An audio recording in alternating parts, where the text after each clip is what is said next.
Welcome to This Week in East Brunswick. Today we visit Thompson Park in Jamesburg, where an East Brunswick Eagle Scout created an 18-hole disc golf course that hosted the New Jersey State Championships. Then we head to Memorial Elementary School, where students were able to play drums and learn about music in a special assembly. Al Nygren sits down in studio with the director of the documentary Levinsky Park, which will be part of the New Jersey International Film Festival. The East Brunswick High School boys baseball team celebrates Senior Day with an on-field ceremony before a recent home game.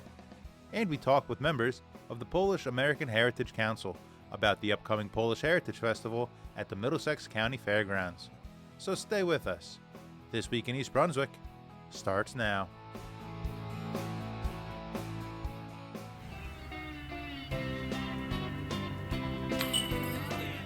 Today we're here at Thompson Park. For my Boy Scout Eagle project, I designed and created an 18-hole disc golf course. I created this a little over a year ago now, and I had a lot of people joining and trying to help out, even from Washington State, or I had a couple people from outside of the country donating towards my Kickstarter project, where I raised that $14,000 in just 60 days. All the money that was raised was put directly into the course for certain things like tee signs, which are 2 on each hole because there's a short hole and a long hole. Some of them overlap, like this hole. The white and the blue tees are the same hole. White is for more beginner to intermediate, and blue is kind of the more advanced pro players. This weekend we hosted the New Jersey State Championships Disc Golf Tournament. It was at Stafford Woods in Voorhees, New Jersey, and Thompson Park here in Jamesburg, New Jersey. 2 rounds on Saturday and 2 rounds on Sunday. Disc golf is just like golf, except we use different tools. Instead of 7 irons and drivers, we throw different types of frisbees that have different shapes and fly differently in the air and go different distances. We have drivers, mid-ranges, and putters, and the object is to throw it down the fairway and then putt it into a basket right there. Throughout high school, I played a lot of ultimate frisbee. Disc golf was very close. I picked it up. I started playing at Rutgers, and there wasn't really actually many other courses too close by. It was like an hour and a half away for the next closest course. But I found this great park and great community here at Thompson Park, and I worked really closely with the Middlesex County Department of Parks and Recreation, and they gave us this beautiful manicured area that we could use, and it brings a lot of traffic to the park, which is great. What got me started playing was a friend of mine, literally my first week of college in 1990, and said, hey, let's go try disc golf, and we took a couple of discs out and went to a local park, and I just love being outside. I've been camping my entire life, and it's a way to get a little bit of activity, get outside, and have a nice day. I grew up being a golfer, and this is much more affordable. So this course is really great because it is very wide and open, but in a couple of the other holes, they actually do have some wooded terrain, which is great because the elevation change poses a new challenge while playing disc golf, as well as the different trees trying to avoid them while you throw to hopefully get to the basket. Adam Harris is the only certified disc golf course designer in New Jersey. I had found him and I reached out to him via email, and he was ecstatic learning that I wanted to put in a new disc golf course, and he was extremely helpful in helping me design, create, and help talk to the Middlesex County Parks and Recreation to allow them to let us use this land and have them maintain it while we still play and also allow us to hold tournaments here. 2010 I moved here from Delaware, and there were 11 18-hole disc golf courses in the state. Delaware had more disc golf courses than New Jersey. PA has 80 some, New York has about 115. So New Jersey was very lacking with all of the parks and all of the open space. And in the last 6 years, we've added 11 new 18-hole disc golf courses, basically doubling the capacity. The market is still underserved, but because there were so few disc golf courses in New Jersey in general, the general public in New Jersey really has very little idea about what disc golf is, despite Rutgers University in New Brunswick having had a course since 1977. It's one of the oldest courses in the Mid-Atlantic. So this helps to expose a lot of the general population as to what disc golf is. This park in particular, Thompson Park, has a lot of baskets that are very visible from the road, very visible from other park activities, so people that come to the park can see what it is and get at least an idea of what the sport is. Disc golf is probably one of the easiest things to start. It is a very low cost to entry, and literally for $10 you start with one disc and come out to a public park like this, which is free, and have a very relaxing, fun time. A good friend of mine plays with his father and his son and have 3 generations of disc golfers all at the same time, and it's just such a pleasure to watch them play as a family. This course particular, it has short tees which are designed for beginners. They're much shorter than the long tees. The longer tees are designed for tournaments, and a lot of the courses I design are designed that way on purpose to help grow the sport in the recreational aspect. That way anybody wants to come and bring their children, they can play it. It's great for the community because people just having a picnic here, or that just come here just to enjoy a day at the park or go running, are able to be exposed to disc golf, which is a great healthy activity. You're getting walking, you're getting exercise, you're using your arms, and it's a great community and everybody's super nice. I'd like to see a couple of courses in nearby towns so we can have 2 or 3 courses within a few miles, and then we can host tournaments like this at 2 or 3 courses at a time and bring larger groups of people in and to stay for 2 or 3 days and spend money in the local economy, getting hotels and buying food, and it will bring more exposure by bringing 200-300 people at a time in a weekend to a venue or to an area. This course is going to continue to grow. We have hopes to put in a gold level, which is a master course design. So we put in different tee pads for pro players to give them a different angle, a different shot, which is significantly further back, but also a lot harder, more challenging. So we can attract a lot more different players and hopefully one day a world tournament, which I think would be awesome, having all the people come here, the tourism, and we're pretty centrally located. If people want to get in touch with me to design a disc golf course, I have Harris Disc Golf Design. Currently got a few projects in the works in New Jersey, and more is always helpful. You know, I'm always looking to serve the public as best I can. Coming back here, winter, spring, there's constantly people playing on here, which I think is awesome, seeing that so many people are actually using the thing that I created. So I'm really happy and proud to know that this is going to last a long time.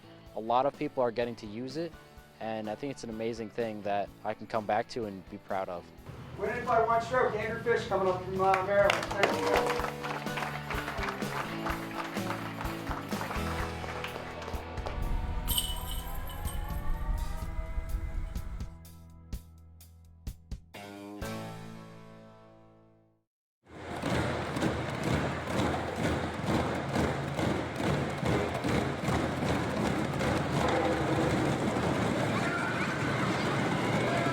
I'm Shmuley Perkel from Musical IQ, creative director at Musical IQ.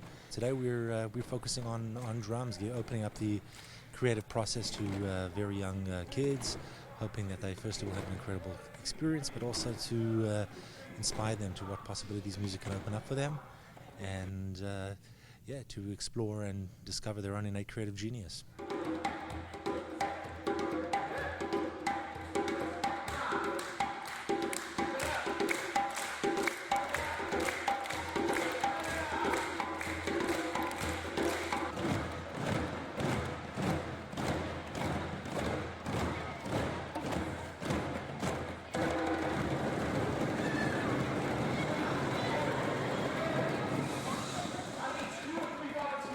So we have a few different programs. This one specifically designed for younger kids, and is designed to complement the musical sequences with narrative sequences. So there's a storytelling component to meet them on their level of interest and curiosity, and at the same time give them an opportunity to actually play and be involved in the creative process and the unfolding of real music being made. When you bring 100 drums into a classroom, which we're about to do right now, you give the distraction. And you know the command is take a distraction, but don't be distracted. Really, what we're doing is we're trying to harness what is a beautiful and incredible curiosity and interest of the kids to explore and discover something new, and through our program formula, really be able to enhance that, bring that out. So instead of standing in the way of it, to really try and enhance it, amplify it, and allow them to be fully expressed in the program. So hopefully we'll have a chance to see a little bit of that.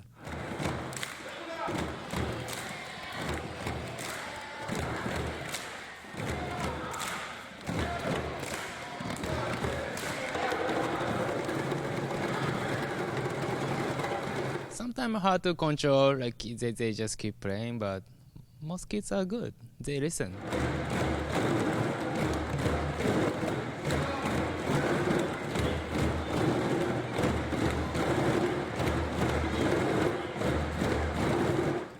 Once again, I'm Shmuley Perkel from Musical IQ, creative director at Musical IQ, and you can look us up at musicaliq.com or 201-735-9222.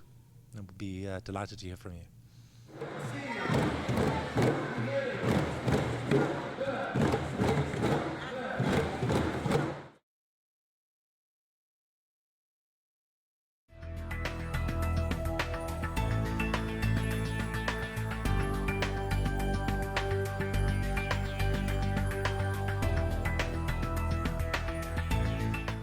Hello everyone, it's Al Nygren, Executive Director and Curator of the New Jersey International Film Festival, here with you today to talk about our 2017 New Jersey International Film Festival, which will be taking place at Rutgers University from June 3rd to June 11th on our beautiful campus in Voorhees Hall, room 105, which is located at 71 Hamilton Street in New Brunswick, New Jersey. Today we have a very special guest, one of the filmmakers who's going to be presenting her film on June 11th at 7 o'clock. It's called Lewinsky Park, and it was shot in Israel. Yes. Welcome Beth. Tell us a little bit about the film and how you got involved in making it. Well, I was in Israel and I was looking at the refugee health clinic through a program at the Tel Aviv University Crisis and Trauma Center. And while there, I was meeting a lot of refugees who were Muslim from Sudan and Christian from Eritrea. And I talked to some of them and learned some of their stories, and a whole new world opened up to me, and I discovered their plight coming to Israel and settling in South Tel Aviv, first at Levinsky Park. Yeah, and they can live there, but they can't work, which I thought was a key line in the film, because these people are given refugee status, but they can't survive there. Well, I mean, not all of actually, them. they're not given refugee status. They're seeking refugee status. Right. So they come really undocumented, illegal, smuggled by Bedouins across the Sinai Peninsula into Israel. And after enduring traumatic experiences, settle in a detention center. And For years, well, in some yeah, instances, right? for years, or for in the beginning, they were let in 2006, about 60,000, Wow.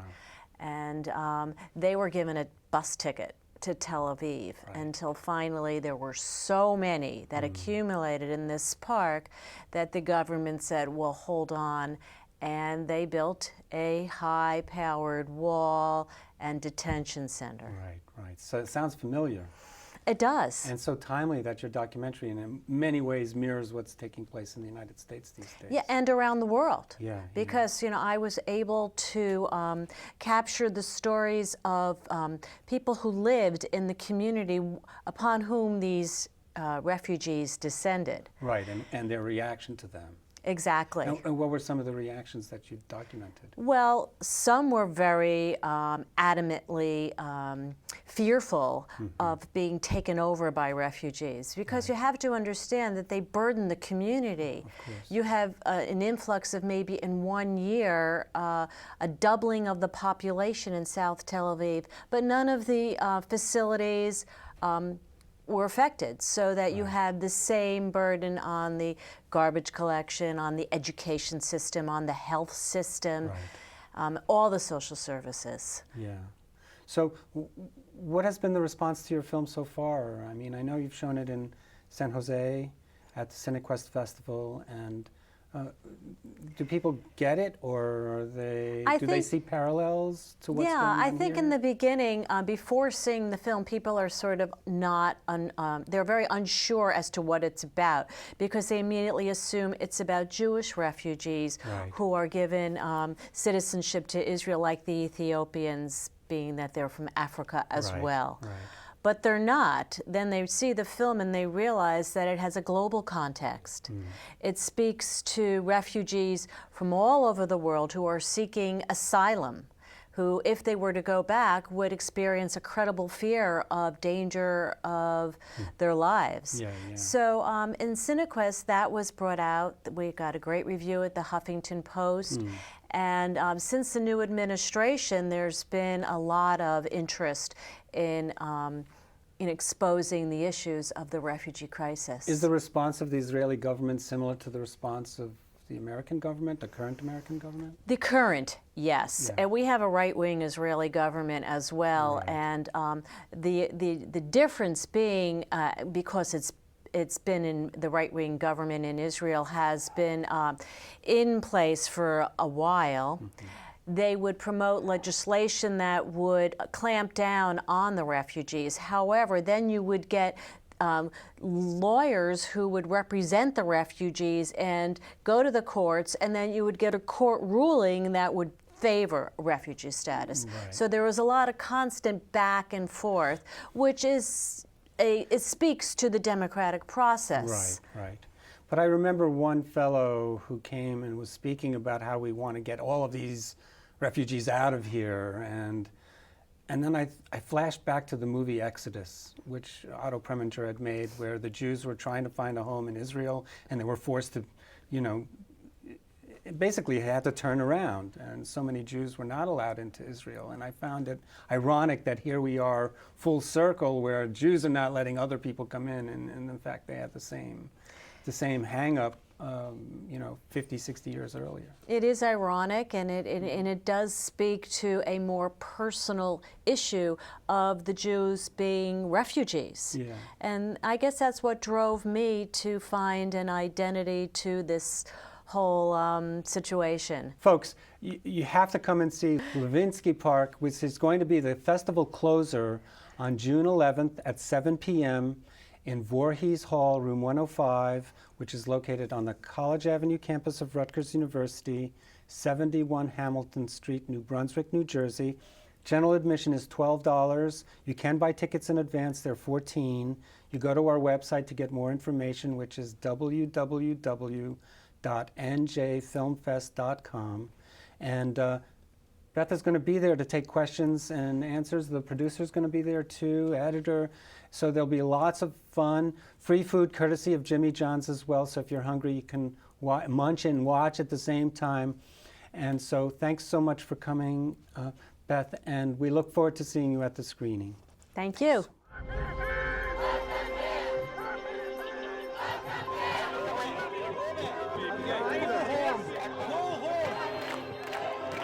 Refugees from the Middle East and Africa are searching for a safer haven. And they keep on coming. There have been a few clashes between those who are here and the police. Refugees will risk everything in hopes of finding peace and the possibility of a better life. Thousands of African refugees yearning for new life in Israel.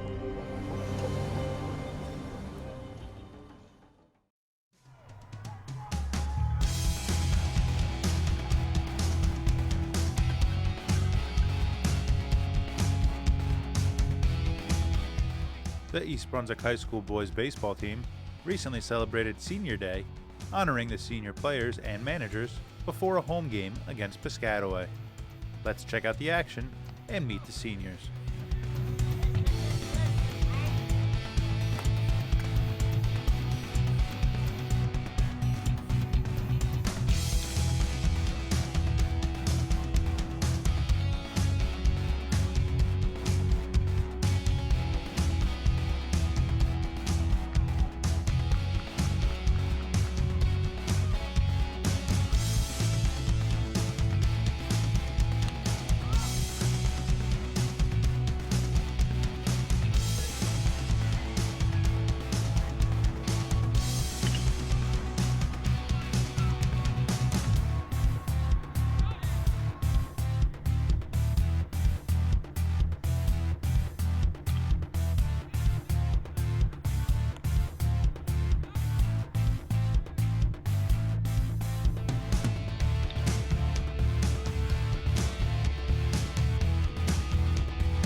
Hi, I'm Shoshana Stahl for This Week in East Brunswick with representatives from the Polish Heritage Festival. So can you tell me a little bit about the festival? We represent the Polish American Heritage League, which is the parent organization that runs the Polish Heritage Festivals. We're in our 44th year this year, and previously we had been at the PNC Bank Arts Center, the Garden State Parkway. And now we're moving to a new location in East Brunswick on the Middlesex County Fairgrounds. And we're really, really pleased to have David Kopala here, who is our chairman for the festival for this year. He is our youngest chairman, and we're very proud of that because one of the goals of the organization is also to allow the young people to step into roles in a safe environment and to run something as big as a festival. So, David, this is it. This is it. I'm very excited. I'm going to be having the festival June 4th, 2017. It's the first Sunday of June. We've been having it every first Sunday for the 44 years. And it's going to be from 10:30, we're going to have a mass, then entertainment, and it's going to run from 10:30 to 6 p.m. So what can people expect if they come to the festival? Well, we have vendors, food vendors, souvenirs, all kind of vendors, Polish cuisine, food. Everyone is so excited. Is there a fee for the festival? We ask for a donation. We ask for a donation of $7, just basically to cover the basic costs and for, to cover the activities that we provide. But, for what we're going to be able to offer, very much of a family venue, I think that's a pretty good price point to come in on. Children are free. Mm-hmm. We're very grateful to the Middlesex County Fairgrounds because we're using those fairgrounds on the same location on Cranberry Road, 655 Cranberry Road, that the Middlesex County has their fair at. And we're also very grateful to the Township of East Brunswick because they have been guiding us through, both organizations have been guiding us through as novices in this area and what needs to be done and how to set things up and how to work with the police and the EMS, to get all that infrastructure in place so that we can then, have the entertainment for the families. And again, it's very much family oriented. We also have car show. We're going to have a car show. It's in our 20th year. It's a static car show, so that basically means we have the antique cars parked and they don't move, and then the guests come in and they can take a look at them. They can sit in some of them, so it's very low key. And of course, the food. Right, David? Once food. They'll start cooking, then people will show up. So. And joining me now is Kasha and her daughter to discuss more specifics about the vendors and the entertainment. We're very excited to have great live music. We have a singer, Gianni, coming from Poland, just especially for this festival, always singing all these famous Polish hits. And not only, it's a music great for listening and dancing. We're very happy that Gianni is coming. And there will be Polish folk dancers. They'll be dressed in Polish traditional folk costumes, and there'll be some amazing show for us. Banner of Jasna Góra, traditional Polish costumes as well. There'll be opportunity to take lots of pictures and just enjoy the nice day outside with live music, entertainment for the whole family. I'm joined here by my daughter, and I'm very happy. She always comes with me to the festival. She always has a great time, so please come with your children. There'll be blow-up, pop-ups rides, and also there's always wonderful Polish food.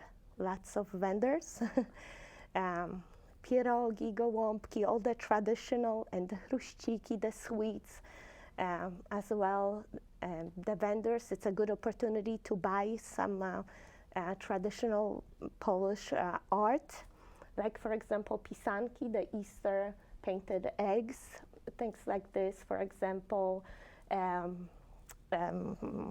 like if you see scarves like this, original, a lot of handmade items straight from Poland. So also music, Polish movies. So really a lot of nice Polish handmade jewelry, amber.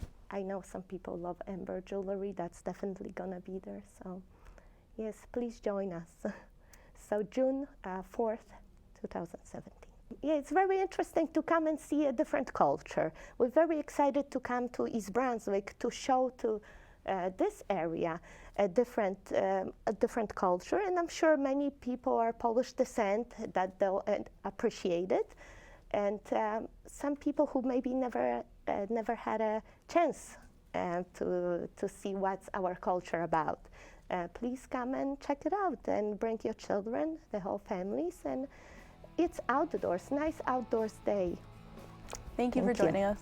Again, I'm Shoshana Stahl for This Week in East Brunswick. We hope you can make it out to the Polish Heritage Festival on June 4th at the Middlesex County Fairgrounds. Thank you.